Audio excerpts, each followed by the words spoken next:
শুভ সকাল বন্ধুরা, কেমন আছো তোমরা সকলে? আশা করব তোমরা অনেক অনেক ভালো আছো আর সুস্থ আছো। আজকে হলো সোমবার আর এখন সকাল ওই 6:10 মতো হবে। তখন থেকেই তোমাদেরকে সাথে নিয়ে ব্লগটা শুরু করলাম। আই হোপ আজকে ব্লগটা তোমাদের ভালো লাগবে। আজকে বেশ কিছুদিনের পরে এত সকাল সকাল ঘুম থেকে উঠে পড়লাম। আজকে একটু সকাল সকালে রান্না বান্নার চাপ রয়েছে, আর তাছাড়া আজকে একার হাতেই সংসারের সব কাজ আমাকে করতে হবে, কারণ যা গেছে বাপের বাড়িতে ভোট দিতে।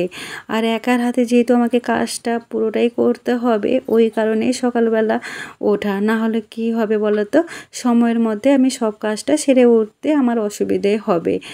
আর যাই হোক, আমি সকালবেলা ফ্রেশ আরও হয়ে নিয়েছিলাম, ব্রাশ ফেস ওয়াশ সবই করে নিয়েছি, বাসি কাপড়টাও চেঞ্জ করে নিয়েছি। আর এখন একটু মাথা আরও আঁচড়ে রান্নাঘরে ঢুকে পড়লাম। রান্নাঘরে আমার কোনো কাজই নেই, সব কাজই আমি রাতের বেলায় গুটিয়ে রেখেছিলাম, কারণ আমি জানি সকালবেলা উঠলে আমার কাজে তাড়াহুড়ো থাকবে, তো রাত্রে করে রাখলে অনেকটাই সুবিধা হয়। তো এখন আমি ভাত বসাবো, চাল নিয়ে নিলাম। আর এই দেখো 3বার চাল তুলে কৌটোর মধ্যে রেখে দিলাম। এতে কী হয়, চালের যে জায়গাটা ওটা কোনো দিনও খালি হয় না, সব সময় ভরা থাকে। এটা আমি আমার যা বা শাশুড়ির কাছেই শিখেছি। তো ওদিকে আমি চালটা ধুয়ে চালটা ভিজিয়ে রেখে দিলাম। আর এখানে দেখো ফ্রিজে আগের দিন রাত্রে তোমাদের দাদাভাই চিকেন এনেছিল। চিকেনটা ফ্রিজ থেকে বার করলাম, এখন জলে কিছুক্ষণ ভিজে রাখলাম। যদিও খুব একটা বরফ জমেনি, কারণ আমি রাত্রেবেলায় ফ্রিজটা বন্ধ করে রেখেছিলাম। এখন চিকেনের মধ্যে নুন, হলুদ, জিরে গুঁড়ো আর একটু সর্ষের তেল দিয়ে বেশ করে মাখিয়ে আমি কিছুক্ষণের জন্য রেখে দেবো। এইদিকে চালটাও ভেজানো আছে, ভেজানো থাক, আর চিকেনটাও মাখিয়ে রেখে দিলাম। দিয়ে চলে এলাম ঝাঁট আরও দিয়ে নিতে। ঝাঁটটা দিয়ে নিই, তারপরে কি রান্নাবান্না বসাবো। আর কালকে জানো তো আমি তোমাদের কোনো ব্লগ দিতে পারিনি, কারণ কালকে আমার মনের অবস্থাটা একদমই ভালো ছিল না, মানে প্রচণ্ড খারাপ ছিল। তার মধ্যে শরীর তো খুবই খারাপ, জানো পায়ের অবস্থা তো ভীষণ খারাপ, নখটা উঠে গেছে, মানে উঠে গেছে বলতে কিছুটা লেগে আছে এখনও, আমি ভয়ে তুলতে পারছি না। তোমাদের দাদাভাই কালকে অনেক চেষ্টা করেছিল তোলার, কিন্তু আমি ওকে তুলতেই দিইনি, কারণ আমার প্রচণ্ড লাগছিল, ব্যথা লাগছিল। তো আমি নখটা কিছুটা কেটে দিয়েছি, বাকি কিছুটা ওইরকম অবস্থায় রয়ে গেছে। যখনই জানো তো একটুখানি লেগে যাচ্ছে তখনই চিলিং করে উঠছে। উফ, কি অবস্থা! এই ব্যথাই সহ্য করতে পারছি না, তার উপরে তোমাদের দাদাভাই বলছে দাও আমি নখটাকে টেনে ছিঁড়ে দিই। আমি বলছি না, ওই জন্য ওকে পায়ে হাতই দিতে দিইনি। তো যাই হোক, তারপরে ও একটুখানি বোরোলিন গরম করে দিল, তো বোরোলিনটা দিয়েছিলাম, কিন্তু ব্যথাটা এখনও রয়েছে, কমেনি। তো নখটা আমি টেনে তুলতে পারবো না, যখনই আপনা আপনি উঠে যায় তো উঠে যায়, আমি টেনে ছিঁড়ে দিতে পারবো না, এত বড় সাহস আমার নেই। মানে আমার কি ব্যথা যে হচ্ছে আমি কি বলবো, টন টন করেই যাচ্ছে। আর এর আগে, মানে বিয়ের আগেই বলতে পারো, হাতের নখ দুবার ধরে উঠে গেছিলো, দুবারই হয়েছে। আবার পায়ের নখটা যে এইভাবে উঠে যাবে তা ভাবিনি। আর কোনো দিন আমি নখ রাখবো না, নখ রেখে যে আমাকে কষ্ট ভোগ করতে হচ্ছে, আর আমি কোনো দিন নখ রাখবো না। যাই হোক, চলো রান্নাঘরে ঢুকে আমি আলু আরও সব কেটে নিলাম, আর আলুটা ভেজেও নিলাম। ওদিকে ভাতটাও বসিয়ে দিয়েছি, আর এদিকে চিকেনটাও বসিয়ে দেবো। তবে ভাতটা যেন অল্প করে করছি, শুধু ওর জন্য আর মেয়ের জন্য। বাকি বাবা আর আমি কালকের কিছু ভাত বেঁচে গেছে, সেটা আমি ফ্রিজে রেখেছি, ওই ভাতটাকে গরম করে নেব। ওদিকে গ্যাসের আঁচ কমিয়ে দিয়ে আমি চলে এলাম ঘর মুছতে। ভাবলাম ওটা ওদিকে বরং আস্তে আস্তে করে হোক, ততক্ষণে আমি সময়টা না নষ্ট করে এদিকে ঘরগুলো মুছে নিই। এইদিকে মনে হয় জানো তো বৃষ্টি হবে, মেঘটা একটুখানি কালো হয়ে গেছে, আর মেঘটাও ডাকছে, তার মধ্যে একটু একটু হাওয়াও দিচ্ছে। এত হাওয়া দিচ্ছে তবুও কিন্তু আমাকে ভীষণ গরম লাগছিল, আমি কিন্তু মানে পুরো ঘেমে স্নান হয়ে গিয়েছিলাম। কেন বুঝতে পারছি না, মানে গরম রয়েছে বলে ঘেমে যাচ্ছিলাম, নাকি কাজ করছিলাম বলে বেশি ঘামছিলাম, কি জানি।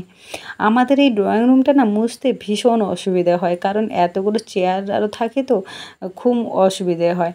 আর দেখো তোমাদেরকে কথাটা বলতে না বলতে এদিকে কাজটাও হয়ে গেল, মানে বৃষ্টি শুরু হয়ে গেল। তো বৃষ্টি বেশিক্ষণ হয়নি, 15 মিনিটের মতো হয়তো বৃষ্টিটা হয়েছিল। তারপরে ভাবলাম যে আরও হবে বৃষ্টি, যেভাবে মেঘ কালো করে এসেছিল মনে হয়েছিল যেন প্রচুর বৃষ্টি হবে, কিন্তু না, 15 মিনিট মতো হলো, তারপরে আর বৃষ্টি হয়নি। তারপরে দেখো রান্নাঘরে ঢুকে দেখলাম ভাত হয়ে গেছে, তো ভাতের ফ্যানটা গড়িয়ে নিলাম। আর এদিকে চিকেনটাও কষানো হয়ে গেছে, তাই চিকেনে জল দিয়ে দিলাম। তবে বেশি জল দেবো না, অল্প জলই দেবো। আর জানো তো এই চিকেন আজকে তোমাদের দাদা ভাই অফিসে নিয়ে যাবে, ওর বন্ধুদেরকে খাওয়াবে। আসলে কি বলতো, ওর অফিসে বন্ধুরা সবাই মিলে একদিন একজন একটা রকমের আইটেম নিয়ে আসে, দিয়ে সবাই মিলে একসঙ্গে খাওয়া দাওয়া করে। তো আজকে তোমাদের দাদাভাই নিয়ে যাওয়ার কথা ছিল, তোমার দাদাভাই বলেছিল যে চিকেন নিয়ে আসবে, তাই জন্য ও নিয়ে যাচ্ছে। আর একজন বলেছে নাকি মুড়ি ঘন্ট নিয়ে আসবে। তো তো এরকম করে ওরা সবাই খাওয়া দাওয়া করে। আর এদিকে আমি তোমাদের দাদাভাইকে একটুখানি পোস্ততে আলু ভাজাও করে দিয়েছি। তারপরে খাবারগুলোকে আমি ঠান্ডা করতে দিয়েছিলাম। ঠান্ডা হয়ে যাওয়ার পর তোমাদের দাদাভাইকে বললাম যে নাও, তুমি তোমার মতো করে প্যাকিং করে নাও। সেই জন্য ও ওর মতো করে প্যাকিং করে নিল। আর আগে যে টিফিন বক্সের ব্যাগটা, ওই ব্যাগটা ও অফিসে ফেলে দিয়ে এসে আনতে ভুলে গেছে, ওই কারণে ও প্লাস্টিকে নিয়ে গেল। যাই হোক, তোমাদের দাদাভাই চলে গেল, তারপরে আমি স্নানে চলে গিয়েছিলাম। এখন ছাদের ওপর এই ফুল কটা তুলে নিয়ে যাচ্ছে। এইবার পুজোটা দিয়ে দিই, এমনিতে অনেকটা লেট হয়ে গেছে। আসলে পুজো দিতে যেদিনই একটু লেট হয়ে যায় না, সেদিনই আমার মনের মধ্যে যেন কেমন কেমন হয়।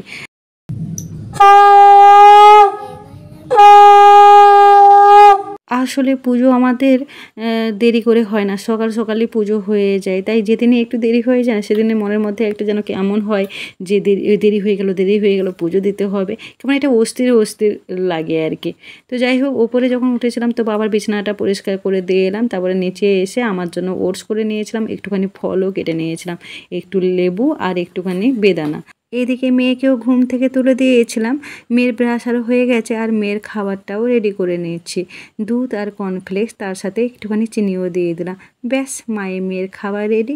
আর ফলটা আমি একার জন্যও কাটিনি, মেয়েও খাবে, তবে মেয়ে একটু পরে খাবে, ওর জন্য রেখে দেবো। ও আগে দুধ কর্নফ্লেক্সটা খেয়ে নিক, তারপরে ও একটুখানি ফলও খেয়ে নেবে।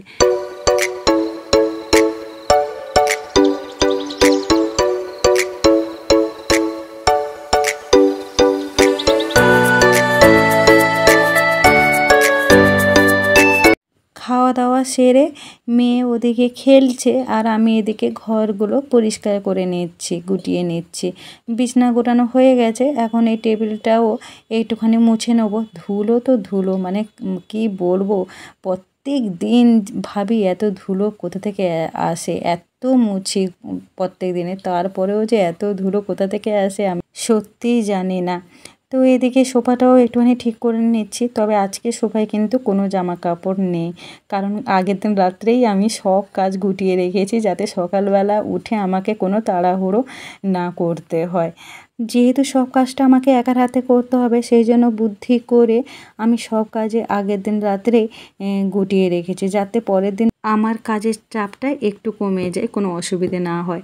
আর এদিকে স্নানে যাওয়ার আগে আমি ডালটা ভিজিয়ে রেখেছিলাম, দেখো ডালটা বেশ ভিজে গেছে, আমার ডাল হতে বেশিক্ষণ সময় লাগবে না। আর চিকেন হওয়ার পরে না আমি শাক সেদ্ধটাও করে নিয়েছিলাম। আজকে আর বেশি কিছু করব না, এই যে একটুখানি ডাল সেদ্ধ করে নিয়েছি, একটু কাঁচা লঙ্কা দিয়ে দিচ্ছি, আর একটুখানি সর্ষে তেল দিয়ে দিলাম, ব্যাস ডালটা সেদ্ধ হয়ে যাবে। আর এদিকে বাবা বলেছে যে মাছের মাথা দিয়ে শাকের চচ্চড়ি খাবে, তাই মাছের মাথাটাও ভাজতে দিয়ে দিয়েছি। দুদিকেই দুটো রান্না হোক, আর আমি তারই ফাঁকে এদিকে মশলাদানি কৌটোগুলো মোছামুছি করে নিচ্ছি। একই সময়ের মধ্যে আমার এই কাজটাও হয়ে যাবে, আর ওই কাজটাও হয়ে যাবে। রান্না বান্না করে নেবো, তারপরে আবার মেয়েকে আবার স্নান করানো আছে, খাওয়ানো আছে, অনেক কাজই রয়েছে।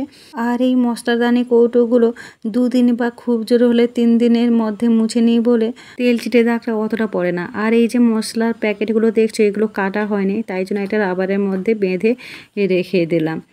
আর এই বক্সটা দেখতে পাচ্ছ, এটা তো একটা কার্ডবোর্ড, এগুলোর মধ্যে আমি হাতা খুন্তি সব রেখে দিই। বেশ কাজের হয়েছে, কিন্তু বুদ্ধি করে যদি একটু কাজ করা যায়, তাহলে অনেক অপ্রয়োজনীয় জিনিসও প্রয়োজনে লেগে যায়। তোমাদের বাড়িতেও যদি এরকম কার্ডবোর্ড আরও থেকে থাকে, তাহলে কিন্তু তোমরা ফেলে না দিয়ে কোনো না কোনো কাজে লাগিয়ে দেবে, দেখবে জিনিসটা খুব কাজের হবে। এদিক ওদিক ছড়িয়ে ছিটিয়ে থাকার থেকে যদি একটা জায়গায় রাখা যায়, তাহলে তো বেশ ভালো হয় না। তো যাই হোক, আমার দেখো শাক চচ্চড়িটাও হয়ে গেল। আর এই শাকে চচ্চড়িতে একটুখানি চিনি না দিলে কিন্তু একদমই তার টেস্টই পাওয়া যায় না। তো যাই হোক শাক চচ্চড়ি হয়ে গেল, আমার রান্না বান্না সবই কমপ্লিট। এখন ভাতটা গরম করব না, যখন খাবো তখন ভাতটা গরম করে নেব। এইবার রান্নাঘরে এই বাসন কোসন কটা মেজে নিলে আমার রান্নাঘর মোটামুটি ক্লিনিং হয়ে যাবে। রান্না করতে করতে আমি রান্নাঘরে ক্লিনিংয়ের কাজটাও করে নিলাম, একই সময়ের মধ্যে আমার হয়ে গেল।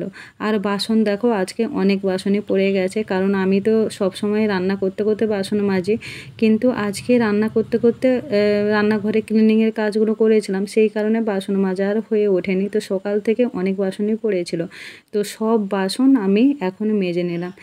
বেশি বাসন পড়ে গেলে সত্যি খুব চাপের হয়ে যায়, তাই না বলো? তাই অল্প অল্প করে মেজে নেওয়াটাই বেস্ট। তো যাই হোক, বাসন মাজা তো হয়ে গেল, আর এদিকে বেসিনটাও মেজে নিলাম, আর রান্নাঘরে কাপড়গুলো কেচে নিয়ে এই শুকাতে দিয়ে দিলাম, ব্যাস হয়ে গেল।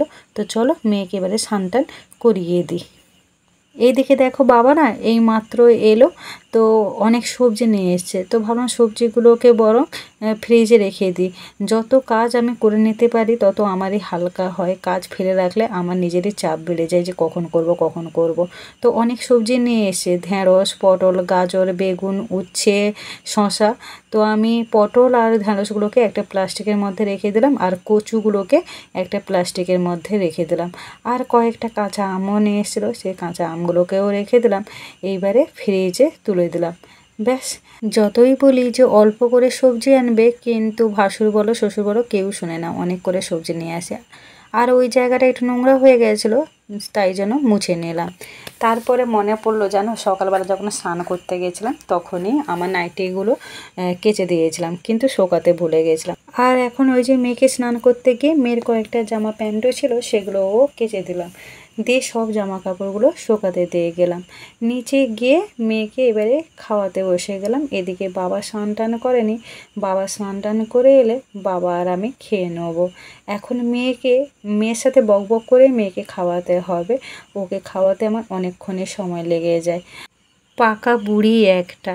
তো ওদিকে বাবা বাথরুমে ঢুকেছে, স্নান করে এখনও বেরোয়নি। ভাবলাম ওই টাইমটা বেকার নষ্ট করবো কেন, বরং এই কাজটা পেন্ডিং পড়ে রয়েছে, জামা কাপড়গুলো যে এখন তুলে নিয়ে এলাম সেইগুলো বরং ভাঁজ করে নিই। তো সব জামা কাপড়গুলো ভাঁজ করে তুলে দিলে মোটামুটি আমার এই বেলার মতো কাজ শেষ। এই মন দিয়ে কাজ করলে আর গুছিয়ে কাজ করলে সময়ের মধ্যে কিন্তু সব কাজটা গুছিয়ে করা যায়। তো আমার জামা কাপড়গুলো আমি এই ওয়ার্ড্রপে রেখে দিলাম, আর মেয়ের আর ওর বাবার জামা কাপড়গুলো এই আলমারিতে রেখে দিলাম, ব্যাস। এইবারে আমি খেতে যাব। আর আজকের ভিডিওটা বন্ধুরা এখানেই শেষ করলাম। যদি তোমাদের কোনো অংশ থেকে ভিডিওটা একটু ভালো লেগে থাকে তাহলে একটা লাইক করো আর কমেন্ট করে জানিও। আর আজকের মতো টাটা, আবার নেক্সট ব্লগে তোমাদের সাথে দেখা হচ্ছে, ততক্ষণে তোমরা ভালো থেকো আর সুস্থ থেকো। চলো টাটা।